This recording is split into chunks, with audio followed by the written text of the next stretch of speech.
You are recognized. Thank you, Mr. Chair. May I know from the resource persons, the manufacturers, the shooters association, is owning a firearm a right or a privilege? Anybody from the Pinag-usapan kasi natin ngayong yes. araw na ito, yung gusto niyo na magkaroon ng firearm, bawat Pilipino na gustong magkaroon ng firearm. Now, let's start sa general principle. Is owning a firearm a right or a privilege? May I ask from the private sector first? Who want to answer the query of Congressman Acop? So, Ma'am Gina Angangco, you are recognized. Please answer the query of Congressman Acop, please. Mr. Chair, Congressman Acop, it is a right of every citizen to protect themselves, No, I'm not asking that regardless question. of what I'm we asking use legally. the question whether ownership of a gun is a right or a privilege. Well, since we have right to defend that is in ourselves the Constitution. with whatever legal Kindly answer my unit, question then directly, we yes or believe no? it is a right. Wait, ma'am. Please, when the members of this committee is speaking, don't interrupt. I'm Please sorry, wait sir. for I will follow the protocol. Yes, please wait for the members to finish first, and then you can reply. Go ahead, Congressman Acop, please. Is ownership of a gun a right or a privilege? Yes, Mr. Congressman, we believe Yes. No it more. is Yeah. a right. It's okay. Yes. How about you, If Mr. we're Reyes? qualified. It's a right. The open mic. Open mic, Mr. Reyes, please. Very specific yung tanong ko, ownership of a gun. Yes, it's It's a right? a right. Like, Okay. It's almost like owning a car. It's a right to own a Okay. car. Yeah. Kayo po, Madam, Comelec. Attorney James or Attorney Bautista, you can reply to the query. Please answer. In my opinion po, Your Honors, it is a privilege to own a firearm. thank you. Kayo po,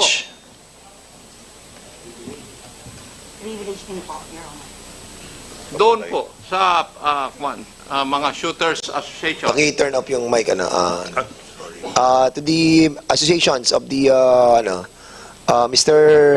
Attorney Gutierrez, you are raising your hand, please. Attorney Rodriguez, Your Honor. Anyway, technically and legally, it is a statutory right. A right granted by law. Okay.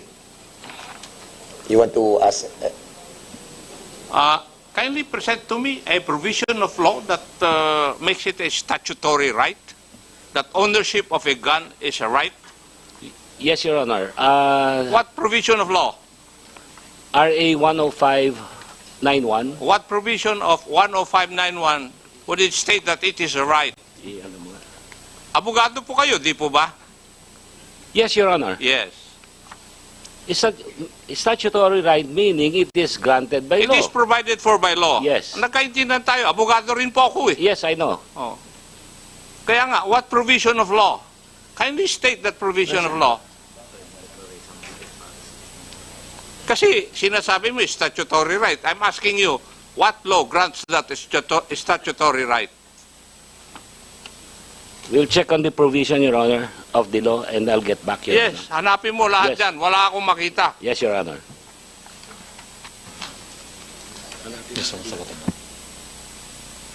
Members of the PNP, you want to reply to the query of Congressman Acop, please? Simple lang naman tanong eh. Sige na po. You want to answer? Mr. Sige, Chair, go ahead. Please Mr. state Chair. your name. Attorney Castillo from DND, from DND. From DND. Go The ahead. right to own firearms under the law is only a privilege, right, Mr. Chair? The rights that are mandated are those the right enshrined in our Constitution. But the right to own firearms is merely a privilege, Mr. Chair. Thank you.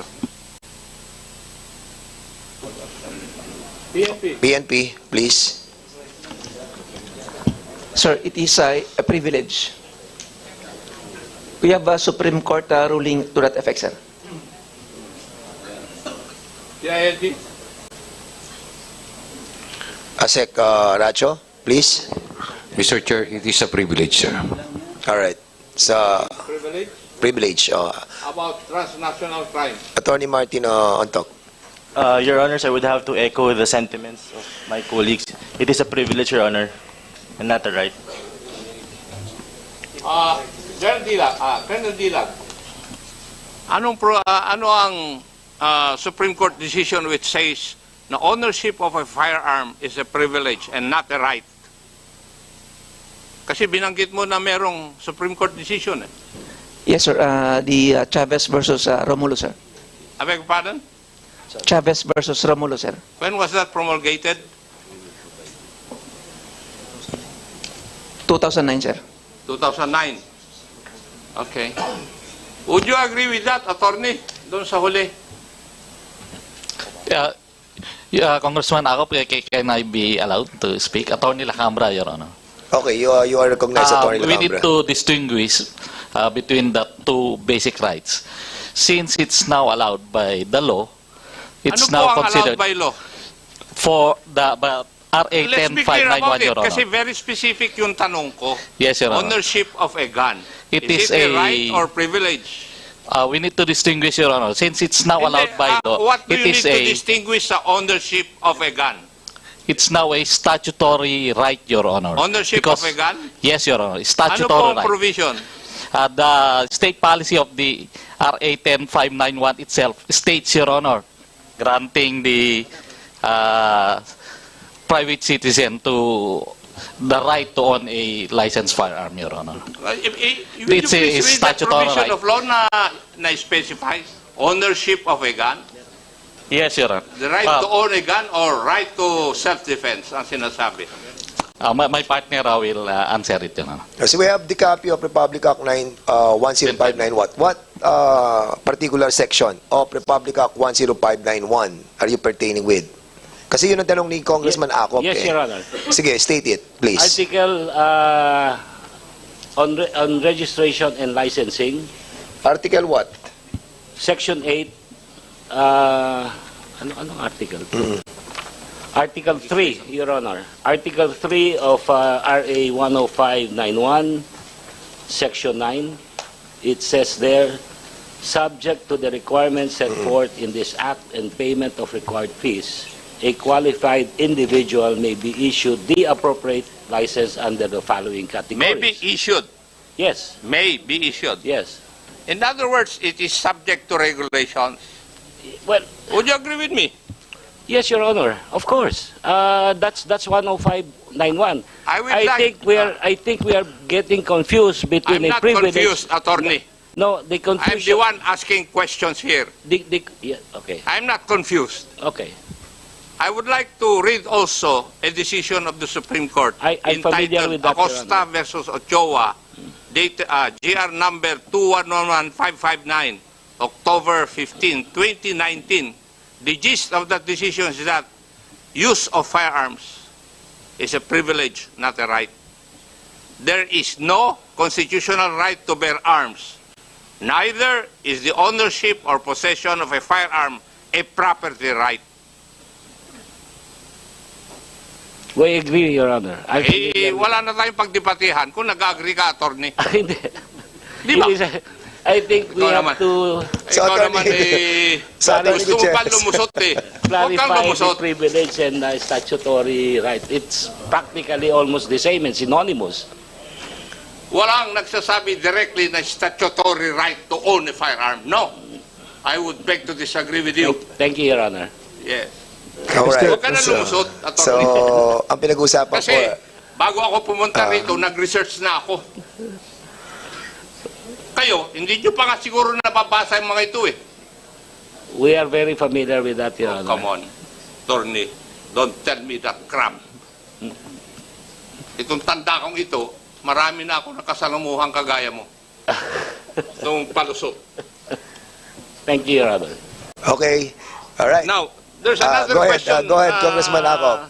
General principle, Mr. Chair, regarding this issue. Now, dito ngayon, pag-uusapan natin, which is more important, accessibility or safety? Matanong ko pa nga kayo, ano po ang mas importante?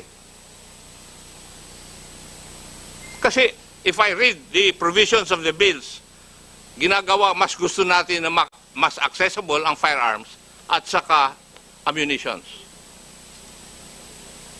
Now, which is more paramount? Accessibility to firearms or safety of the people? Okay, resource persons who wanted to answer. Mr. Chair, if I may. DND, please, answer. Under the Constitution, Mr. Chair, under the General Welfare Clause, is the safety that's more paramount, Mr. Chair. Thank you. What's your reply, please? Under the General Welfare Clause of the Constitution, it is the safety which is more paramount, paramount. than accessibility, Yes, Mr. Chair. paramount consideration is the safety. Okay. PNP, again. DND. PNP.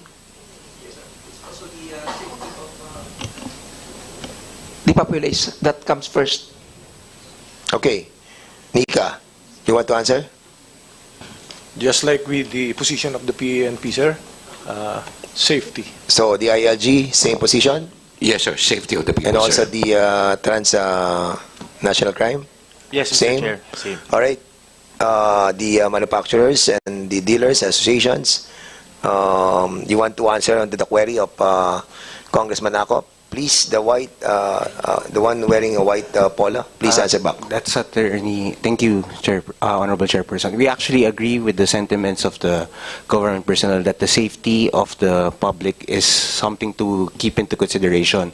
Although we would also like to submit that the accessibility and also the safety does not necessarily contradict each other, that there could be a picking of certain provisions which may be both beneficial to both the safety of the general welfare of the public as well as also making it accessible to some licensed individuals, because as we know, and as also pointed out by the Representative Akop, and correctly so, that the ownership of firearms, it is actually a privilege. We just have to distinguish that there is a difference between the property itself, which is a right to property, and being licensed to own, which is why we're here all today to request the kind indulgence of this committee, because we understand that the firearm ownership is regulated by laws, which is why we are here today. Having said that, we also submit that there is a possibility of promoting both accessibility and also the public safety, which is why we have to look into both jurisprudence, as also cited by the committee members here today, as well as relevant statistics, whether both local or international, to see trends, if there is any merit to promoting one sort of restriction over the other. Thank you, Mr. Chair. Any other resource persons who wanted to answer back? Mr. Rico? Mr. Rico? Yes, thank you for recognizing this input, Honorable Fernandez. So, for our feedback, this comes from our experience of owning firearms for many years now. Of course, we all want safety, and our firearms laws here in the Philippines at present are actually doing a very good job at keeping the public safe. However, I believe that there is somewhat of a false dichotomy here between having to choose between safety and accessibility, because the reality here is that we can have both. We can have both. We can have very safe firearms laws and at the same time improve the efficiency to help lawful gun owners. And the reason why this is important is because the more we restrict firearms ownership, the more loose firearms proliferate. It is very easy for criminals to acquire firearms illegally. And if we make it very difficult for people to own firearms, it will only mean that criminals will have a bigger disadvantage over us, and the more likely that firearms being sold in the black market will proliferate, because legal firearms are very difficult to acquire. So I think that we can accomplish both by working together. Thank you. Okay, thank you so much. Actually, mag-12 na, and we have another schedule. And probably, if Chairman Acop is already Chair, done. I'm not over yet. You're not yet done. Sige, go ahead. I might be a member of the technical working group. Gusto kong malaman na kung ano kaisipan nila eh. Alright. Bago kuhan. So you want to this other Yes, resource kasi, person to answer as well? Sinasabi po nila, the right to own a firearm is associated with the right to self-defense. Ganon yung mga statement na naririnig ko po sa inyo eh. Di po ba? Would you agree with that? Who wants to answer? From the... Kayo, gusto nyo magkaroon ng firearms for self-defense. Di po ba? Yun naman ang katotohanan eh. Bakit po di natin aminin? Sige nga. Eh bakit kayo tahimik ngayon? Advocates. Attorney, go ahead. If I may, yes, Representative Acop, that is mentioned in Section 2 of 10591, sir. Oh. If you read Section 2 of RA 10591, Declaration of State Policy, the state recognizes that the right to self-defense is provided as a justifying circumstance under the revised penal code. However, this right to self-defense, it is to be done through the use of firearms, is granted only to qualified, underscored, qualified citizens. And therefore, there's a need for regulation. Would you agree with that also? Attorney, go ahead. Yes, Representative Acop, yes, there's a need for regulation, which is why we are here today to propose what possible means of regulation may be, because even if it were a loosening or restricting, either or would still be regulation. Yes. And assuming for the sake of argument that the right to possess firearms was considered a property right, it is doctrine also that property rights are always subject to the state police power. Would you agree with that also? Yes, your Representative. And therefore, regulations have to be made. Yes, as long as it is reasonable, Your Honor, and following the proper standards of the strict scrutiny test, intermediate scrutiny test, or rational basis, as the case may be, sir. Now, this question would be addressed to the public and the private resource persons. Why should one have 20 firearms? If the purpose is for self-protection or self-defense. O, dito muna sa mga gun advocates. Dito muna tayo. Left side. Anybody can answer. Again. Your Honor, while we understand that the license to own and possess a firearm is a privilege premised on one's inherent right to self-defense, it is also understandable that it being property, if a person is already licensed and qualified to own a firearm, they may own multiple firearms as they may wish, and as long as the regulatory agencies would see it and deem fit that they can own it. And by the current status of legislation, it would depend on the specific type of firearm if they are allowed to own 2, 5, 10, 15, or more, Your Honor. Okay, sa side ng ating mga government agencies, you want to reply on that? O, sino? Sino po? Yung pulis dapat sumagot eh. DND and PNP Bakit siguro. yung pinapayagan? Kasi, sa tingin ko, mas marami kayong earnings na nakukuha. Kasi mas maraming napapalisensya na firearms eh. I think that's the only logical reason that I can see. Why would an individual, single individual, need 20 firearms? If he's not a, shall we say, anong tawag na natin po doon, yung collector of firearms. Sige nga. Geraldine, justify.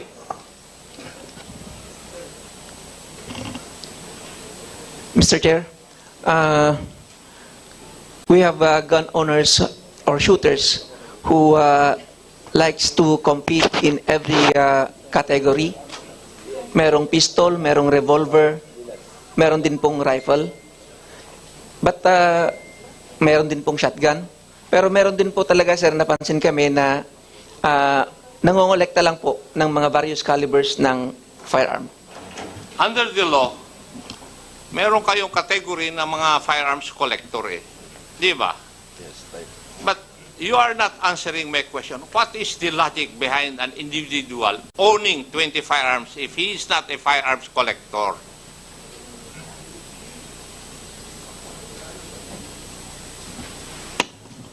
In other words, bakit nyo pinapayagan? Kung hindi naman po sila, aside from being a guns collector, di ba? So, bakit natin pinapayagan? Before, Sige.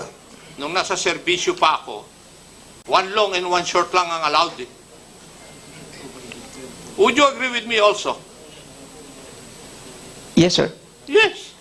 One long, one short lang allowed. Nabago na ng mga batas. Now, give me the logic why an individual person would be allowed to possess 15, 20 firearms.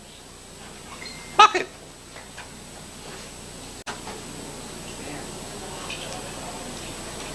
And why would a person need 50 rounds of ammunition, more than 50 rounds of ammunition? Except for those firearm, shall we say, involved in sports. Okay, Mr. Topacio, go ahead. Mr. Congressman, I can cite an example on why a person would need more than 15 guns. So, More than 20. yes. So before, if we talk about 15 to 20 years ago, ang uso lang po is a 1911 and a rifle. But now with technology, if you notice, if you go to the gun show po, Mr. Chair, may I remind you, we're all for safety. When we put up gun shows, most of our seminars is about gun safety. We prioritize safety. Most shooters prioritize safety before they even shoot. That's the first thing you are taught. So, with regards to a person owning 20 guns, it's different for every scenario. For example, I'm a sports shooter. If I get into a category, let's say for example, pistol caliber carbine, when I compete, I don't buy one gun. I buy two. So dalawa na kagad yun. I also buy, for every category that I compete with, I need two guns, especially if I'm serious, if I want to compete. Because pag nasira ang isa, I have no time to repair or replace. And another po, with regards naman po to self-defense, dati po lahat full-size pistol. Now we have a full-size, you have a subcompact, you have a compact, you have a micro pistol. So you have 4 different sizes already for pistols. And as time goes by, every now and then, a person would buy a new gun because masyado na malaki yung baril ko. I used to carry a full size, but as I am getting older, I would want something more compact. Dati, all steel ang baril ko. Now I want a polymer pistol. So that's one of the reasons why people have more than 15 or 20 guns. Because there are times that I have to buy 2 guns for competition, and at the same time, if I have a permit to carry, I have the option now because I bought a compact, a subcompact, or a micro pistol, or a full-size pistol. So that's probably, Your Honor, kung one of the reasons why people need 15 or 20 guns. They can be competing, there's new technology, there are even pistols right now that are foldable. I don't want to carry a pistol in my bag kasi sumasabit siya. So there's a foldable Glock pistol now that's available in the market. And there's a smaller revolver that's smaller than a micro pistol. So every person who are qualified to purchase a firearm, every person who has an LTOP has the option to buy these guns. And as long as they can pay, as long as they can register their firearms, as long as they comply with all the legal requirements that 10591 and the PNP set, as long as they are able to renew their firearms every time, there's nothing wrong with that. Kasi at the end of the day po, Mr. Chair, from our perspective po, we'd prefer po kasi na okay na marami ka, basta rinirehistro mo, basta rini-renew mo. As long as we have the data kung nasaan yung mga baril mo, we're fine with that. Kasi, believe it or not, Mr. Chair, we are one of the most strict when it comes to issuing licenses. Doon po tayo magdidebate na, Mr. Topacio. Yeah. And I will stand at the plenary to object to that if these bills will pass the committee level. I wouldn't agree na dapat kung po pwede magkaroon ka ng 20 na firearms. Gusto ko na bumalik sa dati. That's why, Mr. Chair, if I may po, no, during my statement kanina, it's important to take note that 10591 is primarily for the legal gun owners. Kasi if we assume that all legal gun owners with RA 10591, those who have more than 20 guns, kung i-assume natin na all those people are may masamang balak, even we could even ask the president to. I'm not assuming anything. Don't put words into my mouth. I did not assume That's why, anything. Mr. Your Honor, if I may po, that's why po I emphasize that we separate those legal gun owners who conform to RA 10591 and those illegal gun owners or illegal manufacturers, illegally possessed firearms, should be separate. Because what we want, why we support these amendments is because aside from the industry that it supports and the economic impact that it has, it also alleviates the problems that gun owners have been experiencing for the past how many years? Because this bill was passed 2014, and we have had IRRs that have overreached already, and that's why we're correcting it now, and that's why we support po yung amendments po. Could you please give me an example where an IRR provision has overreached? So, a perfect example, Your Honor, in your law, RA 10591, I'll give you an example po na ngayon po. It's sort of an issue sa industry. We have a provision in RA 10591 that allows every gun owner to own 7.62 by 39 and below. As of now, only 223s are being licensed. 7.62s haven't been allowed for the longest time. Because there was a restriction set by the previous administration na bawal nga po ang mga calibers na to. But in your law, it is stipulated that it is allowed. But in your IRR, I think they... Yeah, pinagbawalan na po siya. But I think, Your Honor, 223s pinapayagan na po ngayon, but the rest of the calibers until now hindi pa rin po. PNP, would that be true? Yes, sir. Yes. Yes, sir. May know the basis of the PNP. Why you are not following the law?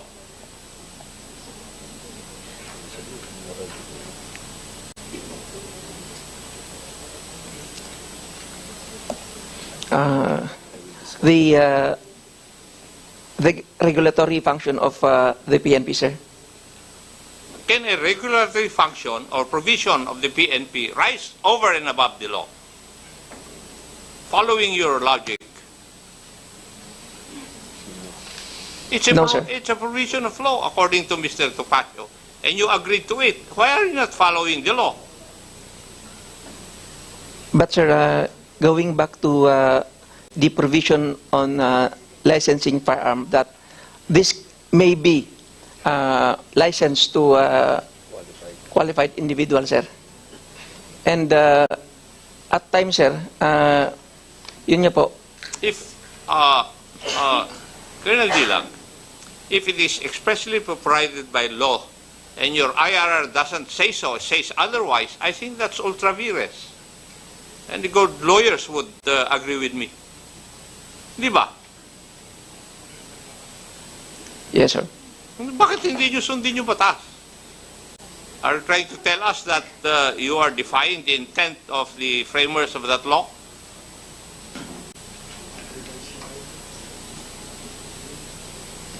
Yung sinabi ni Mr. Topacio.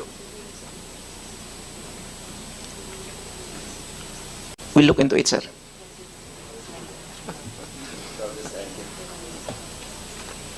Wala na, Mr. Chair. Marami pong salamat sa opportunity. Thank you, Your Honor. And that's the reason why we wanted to have a technical working group. Medyo masyadong masalimotong istorya ang ating pinapasok.